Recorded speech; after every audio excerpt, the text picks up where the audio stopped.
Hello, everyone, and welcome. I'm excited to have you here today. Today's presentation is titled, Working of Institutions. We'll explore how various institutions function and their roles in society. We'll cover key concepts, processes, and their impact on our daily lives. Let's get started and delve into this fascinating topic. Let's take a closer look at the contents of this presentation. We start with the main topics, which include important aspects of our political system. Moving forward, we see a section dedicated to the decision makers, the key individuals who shape policies and govern. Then, we examine why a parliament is essential for our democracy, highlighting its role in representing the people and making laws. We also explore the Rajya Sabha, or the Council of States, which is one of the two houses in our parliament. Next, we'll look at the office memorandum, which is crucial for administrative functioning, and then the Prime Minister, who is the head of government and plays a vital role in decision-making. We also cover opposition parties and their role in checking the government, as well as the importance of parliamentary and legislative processes. Moving ahead, we'll discuss the limitations of the president, the functions of parliament, and the role of cabinet ministers. Furthermore, we'll explore the powers of the judiciary, how judges are appointed and removed, and the significance of the judiciary as the guardian of our fundamental rights. Finally, we touch upon the election process of the president, how the president exercises discretion and measures to prevent misuse of government power. All these points are interconnected, helping us understand the functioning and structure of our democratic institutions. Let's take a look at slide 3, which covers the key reasons why we need a parliament. First, the judiciary, including the Supreme Court and high courts, plays a crucial role in interpreting laws and safeguarding our Constitution. They ensure that the laws passed by the parliament align with constitutional principles. Having a parliament is essential because it acts as the main legislative body, where laws are debated, amended, and enacted to address the needs of our society. It also provides a platform for representation, allowing different voices and interests to be heard. This slide emphasizes that a strong and effective parliament is vital for maintaining a balance of power within our government, ensuring that laws are made responsibly and in accordance with our democratic values. It connects to the overall theme of understanding how political institutions function to uphold democracy and governance. Let's talk about the second key document, the office memorandum. Essentially, it's a communication issued by an appropriate authority that clearly states a policy or decision of the government. Now, it's important to understand that the government issues hundreds of such orders every single day, covering a wide range of matters. An office memorandum doesn't just appear out of nowhere. It's actually the result of a long chain of events. It's like the final link in a chain of discussions, evaluations, and approvals. This makes it a crucial document because it formalizes and records the government's stance on a particular issue. In the context of our overall theme, understanding what an office memorandum is helps us see how government decisions are communicated in a clear, official manner. It's a vital part of how policies are translated into actionable directives. In 1979, the government of India took an important step by appointing the Second Backward Classes Commission. This commission was headed by B.P. Mandal, which is why it's popularly known as the Mandal Commission. Its main task was to identify the criteria that could define who was socially and educationally backward in India. The goal was to understand better which groups needed special support and to recommend ways to help them progress. The commission worked diligently and submitted its report in 1980. This report was quite significant because it included many recommendations aimed at improving opportunities for backward classes. One of the most notable suggestions was that 27% of government jobs should be reserved for these socially and economically backward classes. This recommendation was a major step toward affirmative action and aimed to promote equality and social justice. It's an important part of the overall effort to create a more inclusive society, ensuring that opportunities are accessible to those who have historically been marginalized. Now, moving on to the continuation of the Mandel Commission's story, let's look at how the benefits of job reservation expanded. Initially, reservation policies were primarily for scheduled castes, but with the Mandel Commission's recommendations, the scope was extended to include scheduled tribes as well. Additionally, a new category called SCBC, or other backward classes, was introduced to ensure broader social justice. These recommendations sparked significant discussions in Parliament, with many parties and parliamentarians demanding their implementation. During the 1989 Lok Sabha elections, the Janata Dal Party made a clear promise. If they formed the government, they would implement these reservation demands. And indeed, they kept their promise. When VP Singh became Prime Minister, he took concrete steps to implement the Commission's recommendations. The process culminated in an official memorandum, known as OM No. 36,012-3190, issued on April 13, 1990, marking the official start of this policy. This chapter highlights how political commitments and government actions can drive social policy changes, ensuring that affirmative action reaches more marginalized communities. Today, let's look at who actually makes the decisions in our government. Decisions are primarily made by the government, of course. The President of India holds the position of head of state, and all official decisions are taken in his name, which gives the office a significant symbolic importance. However, the real exercise of government power is carried out by the Prime Minister, who is the head of government. This means that while the President is the ceremonial head, the Prime Minister is the key decision-maker in day-to-day governance. Most decisions are discussed and finalized in cabinet meetings, where the ministers gather to deliberate on policies and actions. It's also important to understand the structure of Parliament, which consists of two houses, the Lok Sabha and the Rajya Sabha. The Prime Minister must have the support of a majority in the Lok Sabha to stay in power, highlighting the importance of the directly elected representatives in shaping government decisions. All these elements together show how power and decision-making are structured in India, connecting to our broader theme of understanding the functioning of our democratic government. Now, let's look at the oppositions against the Mandel Commission. Some people believed that reservation went against the core principle of equality.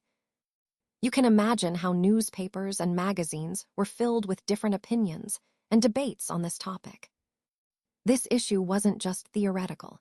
It had real-world implications, especially because it affected thousands of job opportunities.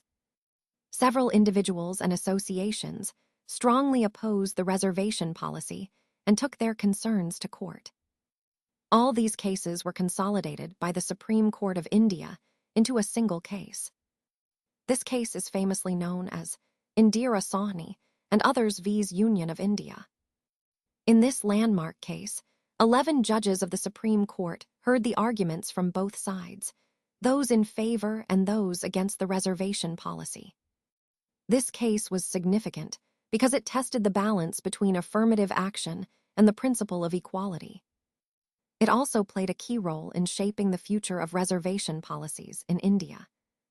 So, understanding this opposition helps us see the broader debate about social justice and equality in our country. Now, let's talk about the need for political institutions. In India, as in many democracies, the political institutions are the backbone of how the country is run.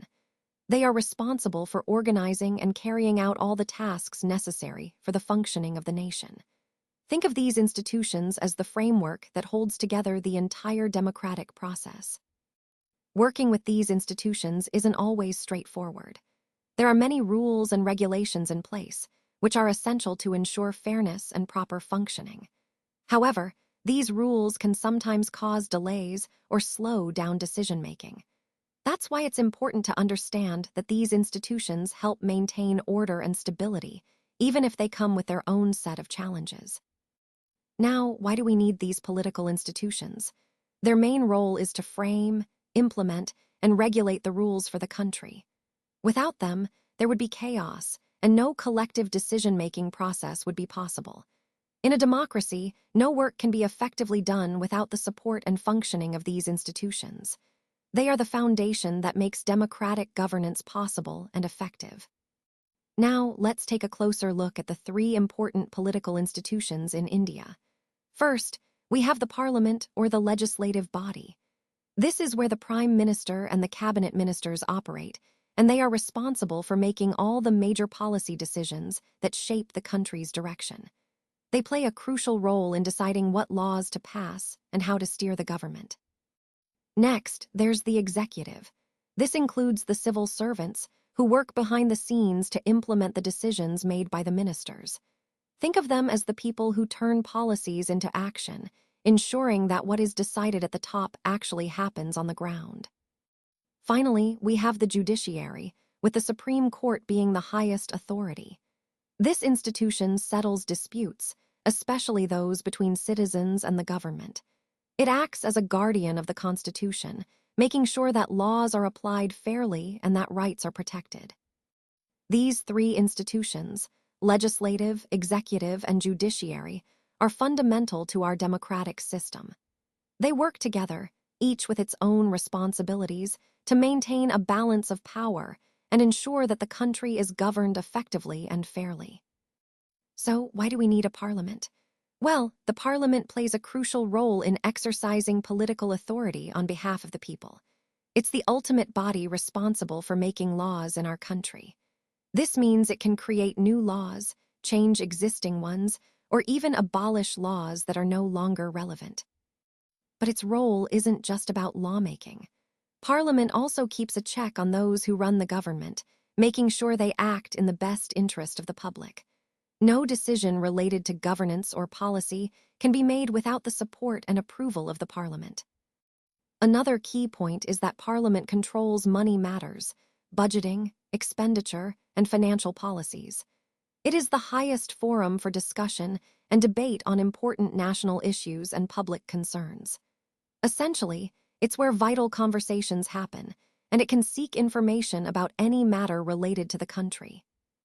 All these functions highlight how central the Parliament is to maintaining democracy, accountability, and transparency in our governance.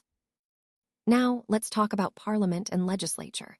In all democracies, the key idea is that an assembly of elected representatives holds the supreme political authority on behalf of the people. This means that the power rests with those chosen by the citizens to make important decisions.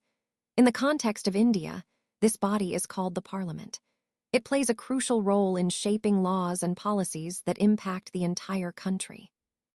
Moving to the state level, the body of elected representatives is known as the legislature or legislative assembly. This is similar to the national parliament, but operates within individual states, addressing regional issues and concerns. Both these bodies are fundamental to a democratic setup, ensuring that the voice of the people is represented at different levels of government. This connection between parliament and legislature highlights how democracy functions through elected representatives working at both national and state levels to govern effectively. Let's talk about the two houses of parliament, which are really central to how democracies function. In larger countries, the role and powers of parliament are often split into two parts, known as chambers or houses. One of these houses is usually directly elected by the people, which means it has real power and represents the voice of the citizens. The other house is elected indirectly, meaning its members are chosen through a different process, and it often serves special functions. For example, it might look after the interests of different states, regions, or federal units within the country. In our case, our parliament has two houses. The lower house, called the Lok Sabha or House of People, which is directly elected by the people and exercises significant authority. Then there's the upper house, called the Rajya Sabha or Council of States, which is elected indirectly and performs important but more specialized roles. Understanding this structure helps us see how democratic representation is balanced between the people's direct voice and the interests of various regions or states. It's a key part of how our parliamentary system works and connects directly to the overall theme of democratic governance and representation. Now, let's talk about the Lok Sabha, also known as the House of the People. This is the directly elected House of Parliament, which means it's chosen directly by the people of India and holds significant power in our democratic system. The maximum strength of the Lok Sabha is 552 members, but usually it has around 545 members. Out of these, 530 members are elected from the different states, reflecting the diverse population of India, while 20 members are elected from union territories. Additionally, there are 2 members who are nominated by the President of India, and they come from the Anglo-Indian community. These nominations are meant to ensure representation for certain communities. Understanding the composition of the Lok Sabha helps us see how representative and inclusive our parliamentary system is. It also underscores the importance of direct elections in shaping the governance of our country. Throughout this presentation, we've seen how this structure fits into the larger framework of Indian democracy, emphasizing the role of the people in choosing their representatives and exercising real power. Let's talk about the Rajya Sabha, also known as the Council of States. It's usually elected indirectly, which means that the general public doesn't vote for it directly. Instead, members are chosen by elected representatives from the states. This house plays a special role, especially in looking after the interests of different states, regions, or federal units, helping to ensure that the diverse parts of our country are represented. The Rajya Sabha has a maximum of 250 members, but right now, there are 245 members. 12 of these members are nominated directly by the President of India. These nominations are given to individuals who have made significant contributions in fields like literature, art, science, or public service. This helps bring in expertise and recognition of outstanding contributions to society. One important aspect of the Rajya Sabha is that it is a permanent body. Unlike the Lok Sabha, it doesn't dissolve every 5 years. Instead, 1/3 of its members retire every 2 years, which keeps the House stable and continuously functioning. This ensures continuity and experience in the legislative process. Overall, the Rajya Sabha plays a crucial role in balancing the interests of various states and ensuring stable governance, which ties into our broader theme of federalism and effective representation in India. Let's take a closer look at the functions of Parliament, specifically how it handles ordinary bills. When it comes to these bills, both houses, Lok Sabha and Rajya Sabha, have equal power. This means that for most legislation, both houses need to agree before it can become law. However, things get interesting if there's a deadlock, when the 2 houses can't agree. In such cases, a joint sitting is convened, where members of both houses come together. Here, the Lok Sabha has a slight advantage because it has a numerical majority. That means they can influence the outcome more easily in case of disagreements. Now, in many important matters, the Lok Sabha actually enjoys more power than the Rajya Sabha. For example, when it comes to controlling the Council of Ministers, the Lok Sabha has a crucial role. It can pass a no-confidence motion to scrutinize or even dismiss the government. The Rajya Sabha, on the other hand, does not have this power, which shows the significant influence the Lok Sabha holds over the executive. And speaking of delays, the Rajya Sabha can only delay legislation for up to 14 days. After that, the bill moves forward, ensuring the legislative process remains efficient. So overall, the structure of power within Parliament reflects the importance of the Lok Sabha, especially in controlling the government and passing key legislation. This balance of power is vital for maintaining a functioning democracy where both houses have roles, but the elected representatives in the Lok Sabha have a decisive say. Now, let's move on to slide 17, which discusses the concepts of political and permanent executive. The political executive refers to those officials who are elected by the people for a fixed period of time. Think of it as the government that directly represents the will of the people and is accountable to them. This is the layer of leadership that makes policy decisions and governs the country during their term. On the other hand, we have the permanent executive, also known as the civil services.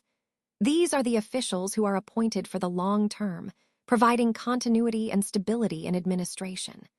People working in civil services are called civil servants, and their role is crucial in implementing policies and running government functions smoothly. Connecting this to the overall theme, Understanding the distinction between these two helps us see how a government maintains both democratic accountability and administrative stability. The political executive is responsible for decision-making and policy direction, while the permanent executive ensures these policies are effectively executed over time.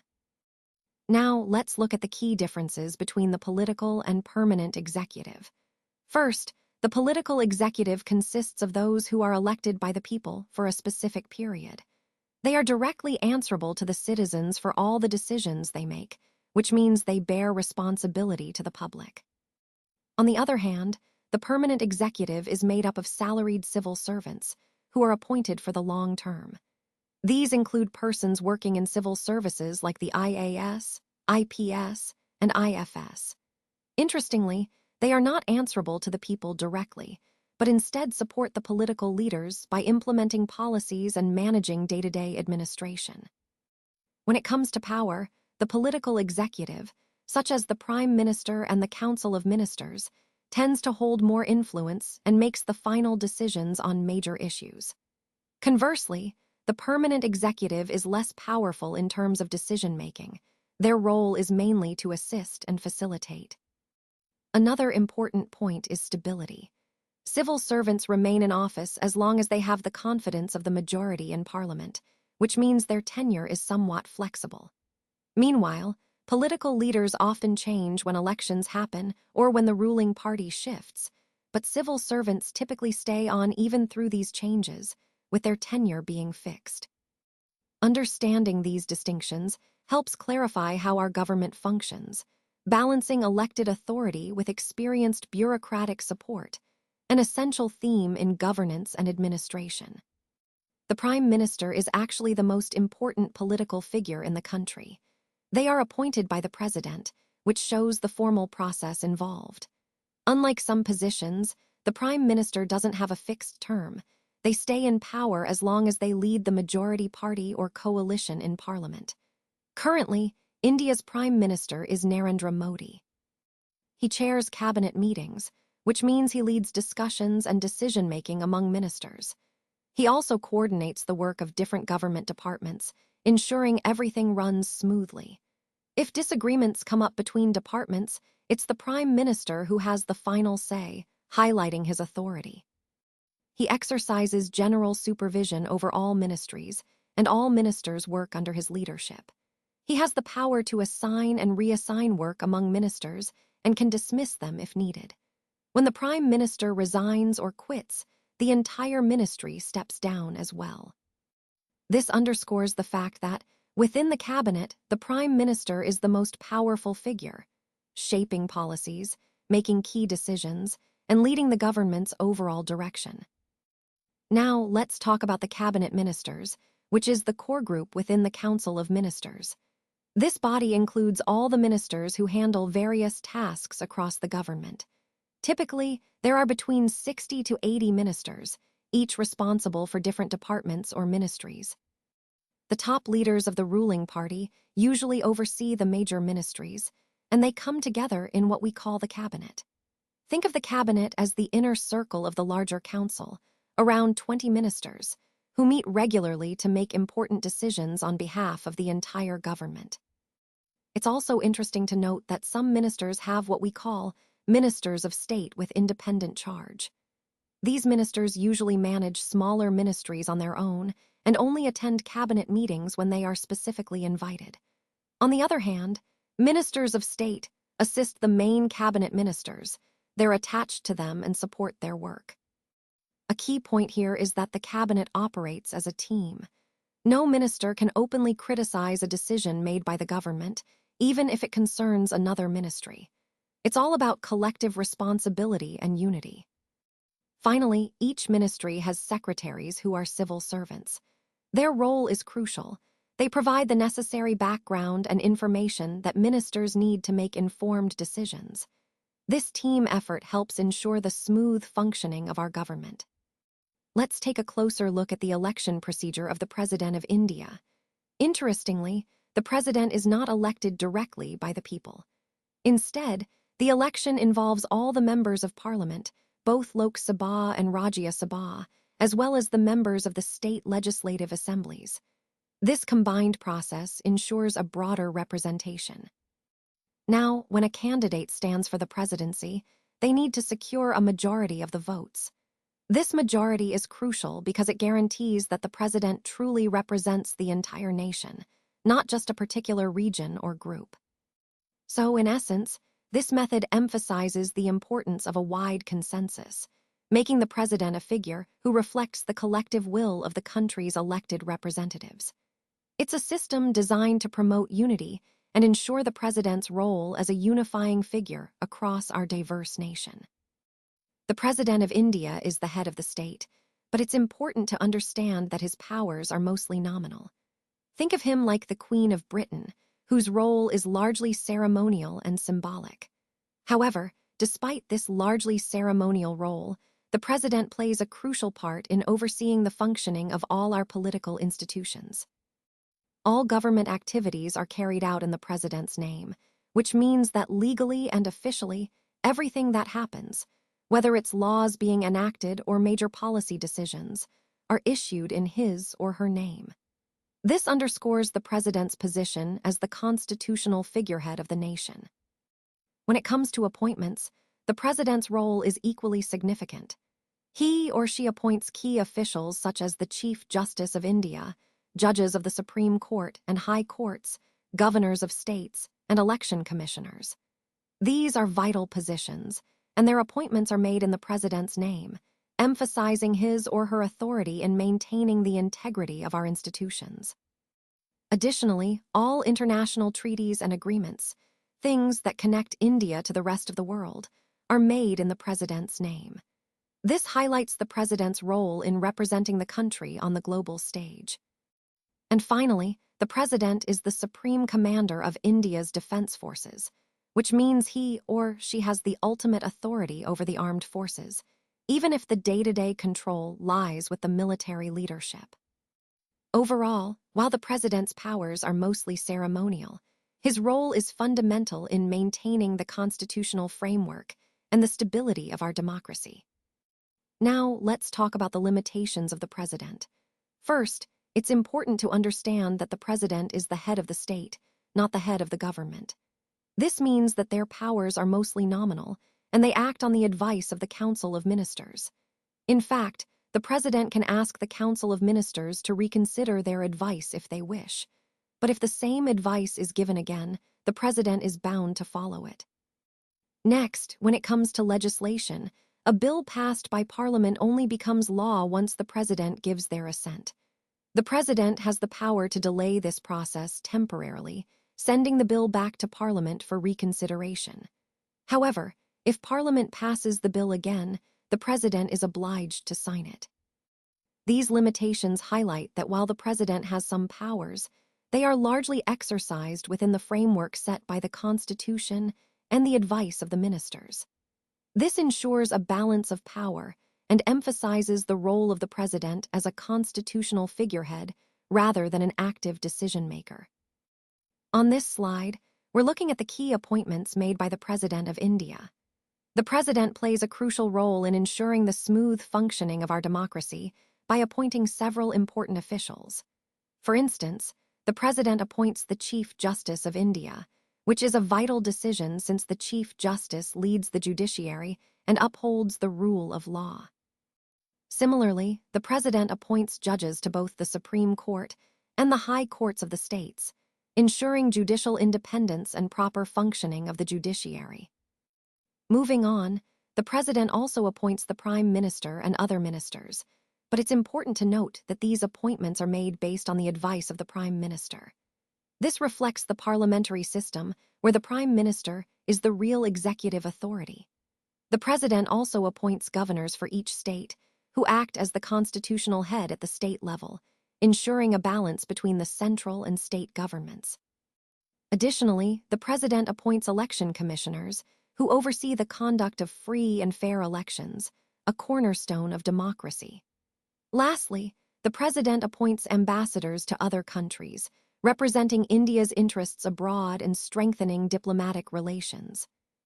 All these appointments highlight the president's role as a constitutional head, ensuring that key positions are filled in accordance with the law and that India's democratic and constitutional framework remains strong and effective. When a party or coalition of parties wins a clear majority in the elections, the president's role is quite straightforward. He has to appoint the leader of that majority party or coalition, the one that has the most support in the Lok Sabha. However, things get interesting when no single party or coalition secures a majority. In such scenarios, the president exercises his discretion. He then appoints a leader whom he believes can command a majority support in the Lok Sabha. And to ensure stability, in these cases, the president can ask this newly appointed leader to prove their majority within a specific time frame. This process highlights how the president's discretion is exercised mainly in situations where the electoral outcome is uncertain, ensuring that the government formed has the real support of the majority in the Lok Sabha. It's a crucial part of the overall parliamentary system, balancing democratic choice with the need for a stable government. Let's talk about the meaning of the judiciary. All the courts at different levels across the country are collectively known as the judiciary. Think of it as the backbone that upholds justice and fairness in our society. It's an independent and powerful institution, which means it operates without undue influence from other branches of government, ensuring a balance of power. This independence is especially crucial in a democracy, where the judiciary safeguards citizens' rights and upholds the rule of law. In India, the judiciary is structured with a hierarchy of courts. At the top, we have the Supreme Court, which serves the entire nation and acts as the final authority on legal matters. Below that are the high courts, each serving individual states. Then we have district courts, which handle cases at a more local level, and finally, courts at the grassroots or local level, dealing with everyday legal issues. It's important to recognize that the Indian judiciary is one of the most powerful in the world. Its decisions can shape laws, protect citizens' rights, and even check the powers of the other branches of government. Overall, the judiciary plays a vital role in maintaining justice, fairness, and democracy in our country. The judiciary in India is one of the most powerful in the world. It plays a crucial role in maintaining the rule of law and ensuring justice. India has an integrated judiciary, which means that the Supreme Court has the overarching authority to oversee and control the judicial administration across the entire country. One of the key functions of the judiciary is to settle disputes. These disputes can arise between citizens and the government, or even between two or more states. Additionally, the judiciary also resolves conflicts between the central government and state governments, helping to maintain a balance of power. Another important point is that the judiciary is independent and free from influence by the legislature and the executive. Judges do not act on the instructions of the government or follow the wishes of the political party in power. This independence is vital because it allows the judiciary to act as a check on other branches of government and uphold the Constitution. Overall, the power of the judiciary ensures that justice is served fairly and that the democratic framework of India remains strong and balanced. Let's talk about the guardian of fundamental rights. The Indian judiciary has significant powers and operates with a high degree of independence. This enables it to act as the protector of our fundamental rights, ensuring they are upheld and defended. Because of this strong role, the judiciary enjoys a lot of trust and confidence among the people. Essentially, it serves as a safeguard, making sure that the rights guaranteed to every citizen are not violated. This is a crucial part of our democratic system, reinforcing the idea that the judiciary is a pillar of our Constitution. It connects to the overall theme of a balanced and fair governance, where rights are protected and justice is accessible to all. Public interest litigation is a powerful tool that allows anyone, yes, anyone, to approach the courts if they believe that the actions of the government are harming the public interest. It's a way to ensure accountability and protect citizens' rights when the government's decisions or policies negatively impact the community or the environment. This concept emphasizes that justice isn't just for individuals, but also for society as a whole. It ties into our overall theme of access to justice and the importance of having mechanisms in place to check government actions. So remember, if you see something happening that threatens public welfare, you have the right to seek legal recourse through public interest litigation. Now, let's talk about the importance of preventing the misuse of government power. The courts play a crucial role here. They step in to make sure that government decisions are fair and just. Essentially, they act as a check on public officials to prevent any abuse or malpractices. This oversight helps ensure that power is exercised responsibly and ethically. Because of this, people tend to have a high level of confidence in the judiciary. It's a key part of maintaining a balanced and fair government, which ties back to our overall theme of safeguarding democracy and ensuring accountability. Now, let's look at how judges are appointed and removed in our judicial system. The judges of the Supreme Court and high courts are appointed by the President. But this isn't a solo decision. It's made based on the advice of the Prime Minister, and importantly, after consulting with the Chief Justice of the Supreme Court. This ensures that the appointment process is balanced and respects the independence of the judiciary. Typically, the most senior judge of the Supreme Court is appointed as the Chief Justice. This is a way to ensure experience and leadership within the court. Once someone is appointed as a judge, it's nearly impossible to remove them from their position. Removal can only happen through a very rigorous process, specifically an impeachment motion. This motion must be passed separately by 2/3 of the members of both houses of Parliament. And here's a key point. Such an impeachment has never actually happened in Indian history. This highlights the stability and independence of our judiciary, emphasizing that judges are protected from arbitrary removal, which is crucial for maintaining the rule of law. So, in the broader context of our presentation, understanding these appointment and removal procedures helps us appreciate the safeguards that uphold judicial independence in India. And that brings us to our final slide, which is all about additional images. As we've seen throughout this presentation, visuals play a crucial role in conveying complex ideas and engaging our audience. These extra images serve to reinforce key concepts and provide visual context that can make the information more memorable. They also highlight the diversity of perspectives and examples that support the core message we've been discussing. Remember, the right images can evoke emotion, clarify points, and help your audience connect with the material on a deeper level. So, as you prepare your own presentations, think about how these visuals can complement your narrative and enhance understanding. Ultimately, well-chosen images are powerful tools that bring your story to life and make your message stick.